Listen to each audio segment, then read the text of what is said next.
Այս հիվանդությունը հաճախ մնում է չախտորոշված և հայտնաբերվում է միայն այն ժամանակ, երբ երիկամներն արդեն ծանր և անդառնալի ախտահարված են, իսկ բուժումն այլևս լիարժեք չէ։ Մեր օրգանիզմը կարող է հարմարվել երիկամների ախտահարմանը և տևական ժամանակ երիկամային հիվանդությունը կարող է մնալ աննկատ։ Օրինակ, երիկամները կարող են կորցնել իրենց գործունեության 90%-ը առանց որևէ խիստ անհանգստացնող գանգատի։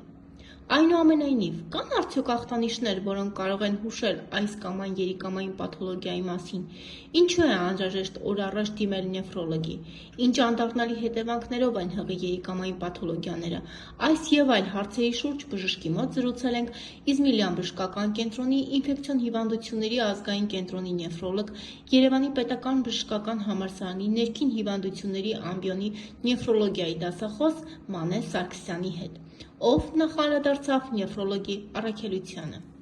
Բարև ձեզ, շատ շնորհակալ եմ հրավերի համար։ Հարցը բավականին արդի է, քանզի մասնագիտությունը ինքն իրանով բնակչության շրջանում բավականին քիչ ճանաչվածություն ունի։ Նեֆրոլոգը այն մասնագետն է, ով զբաղվում է երիկամների առողջությամբ, հիվանդությունների ախտորոշմամբ և բուժմամբ։ Ինչ դեր ունեն երիկամները առհասարակ մեր օրգանիզմում։ Մենք գիտենք, որ շատ կարևոր ֆունկցիա ունեն, սակայն որպես մասնագետ կուզենայինք ձեր խոսքերով խոսենք։ Նորմայում մենք ունենք երկու երիկամ։ Նրանք հանդիսանում են օրգանիզմի բնական ֆիլտրերը և օրվա ընթացքում մենք ունենում ենք 150-ից 180 լիտր հեղուկի ֆիլտրում, որի արդյունքում ձևավորվում է արդեն վերջնական երկրորդային մեզը 1,5-ից 2 լիտր։ Սակայն կա թյուր կարծիք, որ երիկամի ֆունկցիան սահմանափակվում է միայն մեզի առաջացմամբ, որը այդքան էլ չի համապատասխանում իրականությանը, քանզի մեր երիկամները իրենք խոշոր ֆունկցիոնալ համակարգ են իրենից ներկայացնում, մասնակցելով զարկերակային ճնշման կարգավորմանը, գլիկեմիկ ցուցանիշի կարգավորմանը, ջրաէլեկտրոլիտային, արյամեջ թթուների և հիմքերի հավասարակշռության պահպանմանը։ Որոնք են երիկամների ախտահարման հիմնական պատճառները, քանզի մեր հասարակության շրջանում, երբ խոսում ենք երիկամների մասին, միանգամից ասում են, դե երիկամի քար ունենք ու վերջ, բայց իրականում կան շատ ավելի լուրջ խնդիրներ, պատճառներ։ Ռիսկի խմբում առաջին տեղում առանձնացնում ենք զարկերակային գերճնշումը, այնուհետև շաքարային դիաբետը։ Համաձայն վիճակագրության, բնակչության այն զանգվածն, ով ունի շաքարային դիաբետ, 25-ից 40%-ի մոտ զարգանում է երիկամների խրոնիկ հիվանդություն։ Այս դեպքում արդեն երիկամաքարային հիվանդությունը կրկին ռիսկի խմբի մեջ է հայտնվում, սակայն իր տեղը զիջելով զարկերակային գերճնշման և շաքարային դիաբետին ամբողջ աշխարհի մակարդակով։ Նաև ռիսկի խմբում ընդգրկվում են սրտանոթային համակարգի հիվանդություններով, սրտային անբավարարության բուժառուները, ճարպակալում ունեցող և բազմաթիվ այլ խնդիրների դեպքում երիկամները հեշտությամբ կարող են վնասվել։ Բժշկուհի, որոնք են, այսպես ասած, երիկամների առաջին ահազանգը, որ պետք է պացիենտի համար, ձեր դեպքում, մեր դեպքում քաղաքացու համար, լինի ահազանգ, որ գործ ունենք կամ գուցե առաջիկայում կարող ենք բախվել երիկամային պաթոլոգիաների հետ։ Երիկամները լուռ օրգաններ են։ Իմ դասախոսներից մեկն ասում էր, որ իրենք այլտրուիստ են, բոլոր խնդիրները վերցնում են իրենց վրա և իրենք վերջում նոր իրենց ախտահարման մասին խոսում են, ու դա բավականին իրական է, քանզի շատ երիկամային հիվանդությունների դեպքում մենք գրեթե ախտանշան չենք տեսնում սկզբնական փուլերում և նրանք ընթանում են անախտանիշ։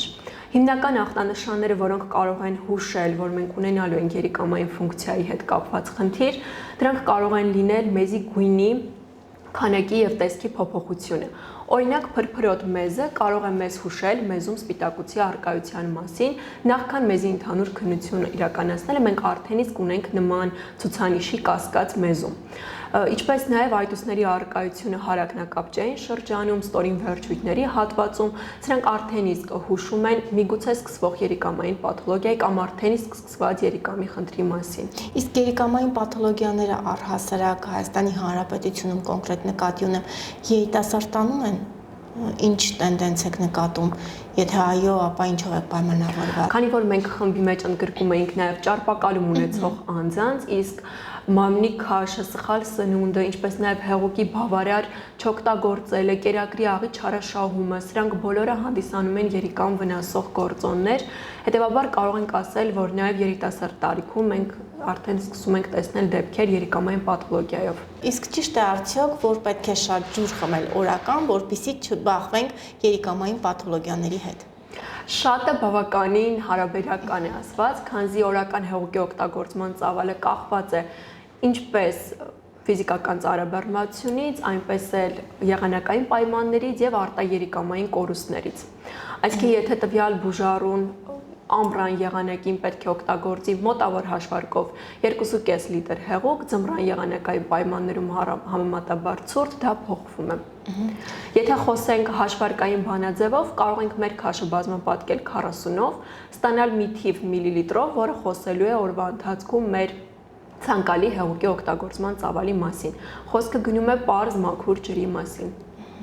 Բժշկուի որոնք են այն նվազագույն հետազոտությունները, որոնք կարող են բժշկի համար արդեն իսկ ցուցիչ լինել, որ գործ ունենք երիկամային որևէ պաթոլոգիայի հետ։ Երբ որ մենք պետք է հետազոտենք բուժառուին երիկամային խնդրով պայմանավորված, մենք ունենք նվազագույն հետազոտությունների ցանկ, որն ելույթն ընդհանրում է մեզի ընդհանուր քննություն նստվածքով, արյան ընդհանուր քննություն, կենսաքիմիական քննությամբ կրեատինի միզայունթի որոշում եւ գործիքային հետազոտություններից որովայնի փոքր կոնքի օրգանների սոնոգրաֆիա։ Սա այն ստանդարտն է, որը շատ գումար իրենից չի պահանջում եւ նվազ ինֆորմատիվությամբ կարողանում է մեզ հուշել մենք ինչ որ խնդրի հետ գործ ունենք թե չէ եւ արդյոք կարիք ունենք հավելյալ հետազոտություններ իրականացնելու։ Եվրոպական երիկամային ասոցիացիայի կողմից ներկայացվել է ստուգաթերթիկ ABCD ստուգաթերթիկի մասին է խոսքը, որն ելից ենթադրում է նվազագույն պատկերը, որը մեզ կհուշի երիկամային պաթոլոգիայի մասին։ Եթե այս հապավումը փորձենք բացել, ապա խոսքը գնում է մեզում ալբումինի քանակի որոշման մասին, զարկերակային գերճնշման, շաքարային դիաբետի, լիպիդային պրոֆիլի եւ որ ամենակարևորն է կծիկային ֆիլտրացիայի արագության որոշման մասին։ Եթե մենք խոսում ենք երիկամների մասին, մենք գործ ունենք հենց կծիկային ֆիլտրացիայի արագությունը գնահատելու հետ, որն իրականացվում է որոշելով կրեատինի նահարյան շիճուկում, իսկ ինչ է իրենից ենթադրում կծիկային ֆիլտրացիայի արագությունը, դա մեզ տալիս է պատկեր, ինչ գործող մակերես ունենք մենք կծիկների մակարդակով, իսկ կծիկը մեր երիկամի ֆունկցիայի իրականացնող գլխավոր հատվածն է հանդիսանում։ Բժշկուի այ հետազոտությունների արդյունքում ախտորոշեցինք, որ գործ ունենք երիկամային պաթոլոգիայի հետ։ Ինչ է ենթադրում երիկամային պաթոլոգիայի հետ կապված բուժումը։ Կախված է նրանից, թե մենք երիկամի սուր ախտահարում ունենք, թե քրոնիկ։ Սուրի առաջացման պատճառները որոնք են։ Մենք ունենք, այսպես ուսանողներին ոնց ենք բացատրում, սուրի դասակարգման 3 պատճառ ունենք՝ պրերենալ, ռենալ եւ պոստռենալ, այսինքն այսպես միանշանակ ասել, թե ինչ իրենից ենթադրում երիկամային պաթոլոգիայի բուժումը, ինքը հստակ չի, կախված է թե որ պաթոլոգիայի հետ գործ ունենք։ Ուզում եմ խոսենք դիալիզի մասին եւ ինչու դա այլևս որպես դատավճիռ չընկալել։ Նախ պատասխանեմ այն հարցին, թե ինչ իրենից ենթադրում դիալիզը։ Դիալիզը երիկամ փոխարինող բուժման եղանակ է, այսինքն այն բոլոր ֆունկցիաները, որը արդեն իսկ թվարկեցի, որ իրականացնում է երիկամը, երբ որ ինչ-որ պահից, ինչ-որ պատճառով ինքը չի կարողանում իրականացնել այդ տոքսին նյութերի հեռացումը, հեղուկի ծավալի կարգավորումը, էլեկտրոլիտների բալանսի բերելը, այս դեպքում արդեն բուժման այլընտրանք է դառնում հեմոդիալիզի եղանակով բուժում իրականացնելը։ Որքան է տևում, այսինքն այդ հեմոդիալիզը այլևս ամբողջ կյանքի համար է եւ սա թերևս ամեն այսպես ասած վախեցնողն է, հա, պացիենտների համար, դե եթե ամբողջ կյանքում ես պետք է գանված լինեմ այդ դիալիզի աթոռին ժամերով, ուրեմն էլ ինչի մասին է խոսքը, որ հետագայում կարող եմ լավ արդյունք ապահովել։ Ուզում եմ մեր հետևորդներին, ձեր պացիենտներին առհասարակ ովքեր որ առնչվում են այսօր հեմոդիալիզի հետ, մենք մի փոքր փորձենք լավատեսություն ներարկել։ Դուք ձեր խոսքի մեջ արդեն նշեցիք եւ ես էլ ուզում եմ կրկնել, որ դիալիզը դա դատավճիռ չէ։ Եվ մենք ունենք դիալիզի ցուցման եւ սուր եւ քրոնիկ իրավիճակներ։ Եթե խոսում ենք սուր իրավիճակային դիալիզի ցուցման մասին, այս դեպքում խոսքը ամբողջ կյանքի մասին չէ, բուժառուները ստանում են որոշակի քանակությամբ դիալիզի սեանս, որից հետո ֆունկցիան կարգավորվում է եւ իրենք այլևս դադարում են ստանալ, այսինքն պարտադիր չէ դիալիզ սկսել այն մտքով, որ դա ամբողջ կյանքի համար է։ Նույնիսկ քրոնիկ իրավիճակներում երբ որ մենք գործ ունենք արդեն երիկամների քրոնիկ հիվանդության տերմինալ մակարդակի ախտահարման մասին, երբ որ մեր երիկամները իրենք անվերադարձ կորցրել են իրենց ֆունկցիան անդարձելի կերպով, այս դեպքում այո, ինչ որ պահից ընտրություն է դառնում դիալիզի եղանակով բուժում սկսելը, Սակայն սա նույնպես չի ենթադրում իրենից դատավճիռ կամ ամբողջ կյանքի ընթացքում փորձը ցույց է տվել, որ մենք ունենք բուժառուներ, ովքեր պահպանված դիուրեզով եւ երբ լաբորատոր տվյալները կարողանում ենք կարգավորել, իրենք կոմպենսացված վիճակով որոշակի ժամանակով կարող են իրենց քրոնիկ դիալիզը դադարեցնել։ Դա չի նշանակում, որ մի քանի ամիս հետո չեն վերադառնալու դիալիզի, բայց սա հույսի մի նշույլ է, որ այո, մենք սկսում ենք հեմոդիալիզով բուժում, բայց իդեալական կոմպենսացիայի պարագայում մենք կարող ենք որոշակի ժամանակով նաև դադարեցնել դա։ Այսինքն բուժման արդյունքը մեծապես կախված է նաև հիվանդի տրամադրվածությունից։ Եվ տրամադրվածությունից, եւ խորհուրդներին, եւ ցուցումներին հետևելուց, որը շատ կարևոր է հենց կոնկրետ հեմոդիալիզ ստացող բուժառուի պարագայում, ովքեր պետք է որոշակի սննդային սահմանափակումներ իրականացնեն, հեղուկի օգտագործման սահմանափակում իրականացվի։ Այս պարագայում արդեն մենք ունենում ենք փոխհամաձայնեցված աշխատանք, որը եթե 2 ստեկ աշխատի, մենք կունենանք իդեալական արդյունք։ Իսկ առավել շատ ինչ է խոսում ձեր պրակտիկան բժշկուի, առավել շատ երիկամային պաթոլոգիաների հետ բախվում են կանայք թե տղամարդիկ։ Եթե հաշվի առնենք, որ ռիսկի գործոնների մեջ կարող ենք նաև ծխելը առանձնացնել, ալկոհոլի չարաշահումը, ինչպես նաև չնշվեց, սակայն ուզում եմ հավելել նաև դեղորայքի օգտագործումը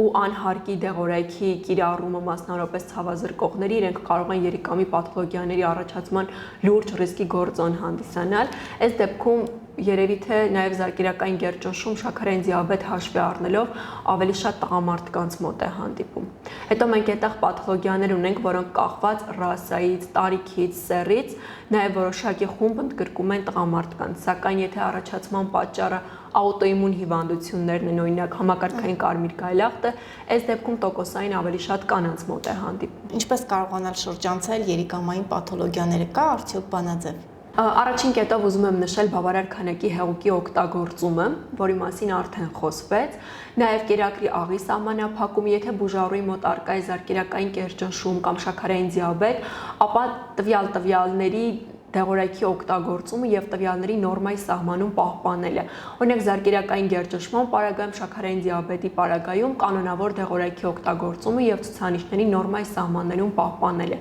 Անհարկի դեղորայքների չօգտագործելը մասնավորապես ցավազրկողների, ինչը կուզեի նշել երիկամների քրոնիկ հիվանդություն ունեցող բուժառուների համար եւ առհասարակ, ինչպես ապահովել երիկամների առողջությունը, այստեղ նաև առանձնացնում ենք ֆիզիկական ակտիվությունը, քրոնիկ հիվանդների դեպքում ինչպես նաև գովելի է չափավոր ֆիզիկական ակտիվությունը քայլքի տեսքով, որը խրախուսվում է, ոչ թե հակացում է հանդիսանում։ Բժշկուի դուք խոսեցիք նաև ցավազրկողների չարաշահման մասին, իսկ մենք գիտենք, որ մենք հայերս առհասարակ փոքրիկ գլխացավի դեպքում կամ թեթև ինչ-որ խնդրի դեպքում միանգամից ցավազրկող ենք խմում։ Ես կուզենայի հարցնել, արդյոք կան ցավազրկողների խումբ, որոնք որ առավել շատ նպաստում են երիկամային պաթոլոգիաների առաջացմանը կամ զարգացմանը։ Մենք ունենք ոչ ստերոիդային հակաբորբոքային դեղորայքի խումբ, որը առավել տոքսիկ, նեֆրոտոքսիկ ազդեցություն է թողնում, եւ ինչպես դուք նշեցիք, տարբեր ցավերի ժամանակ մեր բնակչությունը սովոր է օգտագործել ցավազրկողներ։ Այստեղ շատ կարեւոր է նշել նա, որ դեղորայքը պետք է օգտագործվի ըստ ցուցման, այսինքն եթե տվյալ դեղորայքի, ինչպես իմ նշված դեղորայքի խմբի մասին է խոսքը, ցուցումը դրվել է բժշկի կողմից, ապա այս դեպքում մեր կողմից մենք հավելում ենք բավարար քանակի հեղուկի հետ օգտագործելը։ Այսինքն եթե անխուսափելի է ցավազրկողի օգտագործումը, այդ դեպքում ցանկալի է օգտագործել բավարար քանակությամբ հեղուկի հետ։ Շնորհակալ եմ բժշկուի։ Ես էլ եմ շնորհակալ։